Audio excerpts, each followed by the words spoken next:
নমস্কার বন্ধুরা, আশা করি সকলে ভালো আছেন। আমাদের কথা চ্যানেলে আপনাদের সকলকে স্বাগত। যদি আমাদের প্রতিবেদন আপনাদের ভালো লাগে, দয়া করে চ্যানেলটিকে সাবস্ক্রাইব করবেন এবং অবশ্যই আমাদের পাশে থাকবেন। আপনাদের একটা কমেন্ট আমাদের কাছে অনেক মূল্যবান। তো শুরু করি আজকের প্রতিবেদন। রাজ্য রাজনীতিতে তোলপাড় চলছে। একটু চোখ কান খোলা রাখলেই বোঝা যাচ্ছে যে আমরা কি দুর্নীতির শিকার হচ্ছি। একটার পর একটা শাসক দলের দুর্নীতি। এখনো চাকরির দুর্নীতির রায় কি হবে কেউ জানে না। ভবিষ্যৎ ঝুলে আছে তাদের।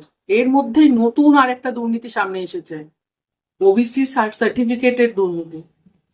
বলা হচ্ছে যে 2010 সালের পর থেকে তৃণমূল জামানায় এখনো পর্যন্ত যত ওবিসি শংসাপত্র দেয়া হয়েছে সমস্ত নির্দেশের রায় দিয়েছে হাইকোর্ট। তাহলে শুনি কি রায় হয়েছে।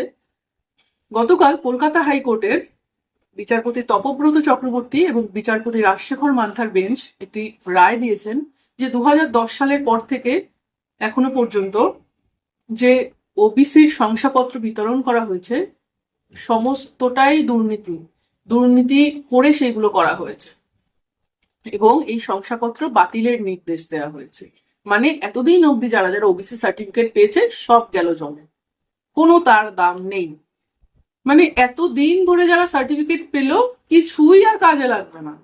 যদিও আমাদের মাননীয় মুখ্যমন্ত্রী মমতা বন্দ্যোপাধ্যায় পরিস্থিতি সামাল দেওয়ার চেষ্টা করছে, স্বাভাবিক ব্যাপার সেটা। তিনি বলেছেন এই রায় আমরা মানব না, কারণ তার মতে সমস্ত সাংবিধানিক পরিকাঠামোর মধ্য দিয়ে গিয়ে এবং বিধানসভায় পাশ হওয়ার পর মন্ত্রিসভার অনুমোদন পাওয়ার পরেই এই শংসাপত্রগুলো দেওয়া হয়েছিল।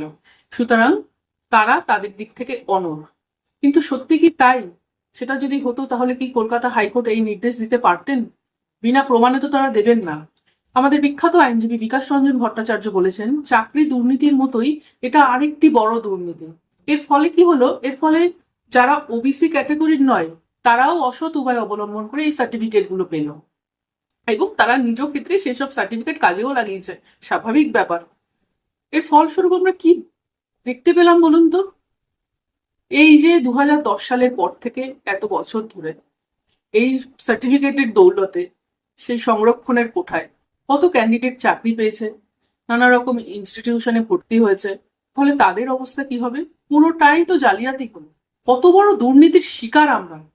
তবে একটা কথা বলে রাখি, এই সরকারের আমলে আমরা কিন্তু নিত্য নতুন জিনিস দেখতে পাই প্রতিদিন।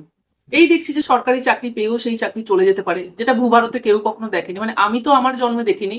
যে সবাই বলে যে একবার সরকারি চাকরি পেলে সেই চাকরি আর যায় না, কিন্তু আমরা দেখলাম সরকারি চাকরি পুরো প্যানেল শুদ্ধ চলে যেতে। এখন আবার দেখছি ওবিসি সার্টিফিকেট সেই 2010 সালের পর থেকে প্রায় 5 লক্ষ। সংখ্যাটা কিন্তু এক দুটো নয়, প্রায় 5 লক্ষ। 5 লক্ষ শংসাপত্র বাতিল হয়েছে। তার মানে ভাবুন কত বড় দুর্নীতি। চাকরি দুর্নীতির পর এখন আবার শংসাপত্র দুর্নীতি। কোথায় আছি আমরা? কোথায় আমরা বাস করছি? ভবিষ্যতে কি আছে আমরা কেউ কি কিছু জানি? তবে এই সরকার আমাদের নতুন নতুন চমক দেবে এটা আমি আশা করছি। নিশ্চয়ই আগামীকাল বা আগামী পরশু আরো নতুন কিছু চমক পাবো। বেশ ভালোই দিন কাটছে বলুন এইভাবে। তো দেখা যাক তৃণমূল কিভাবে এটাকে সামাল দেয় এবং রাজ্য রাজনীতিতে এর কতটা প্রভাব পড়ে। আমরাও দেখার জন্য আছি, আপনারাও আছেন।